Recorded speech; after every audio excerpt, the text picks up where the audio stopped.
Alright guys, so I'm going to do a review of this Made Good Crispy Squares Vanilla, but this is a new recipe as you can see. So I got this on sale. Here's the ingredient nutrient panel here telling you that it's free of certain things, ingredients, and nutrient panel. If you guys want to read it, pause the video.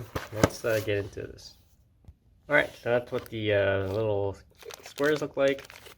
It's pretty small, and let's open it up and do a quick taste test. There it is, and yeah, let's try it out.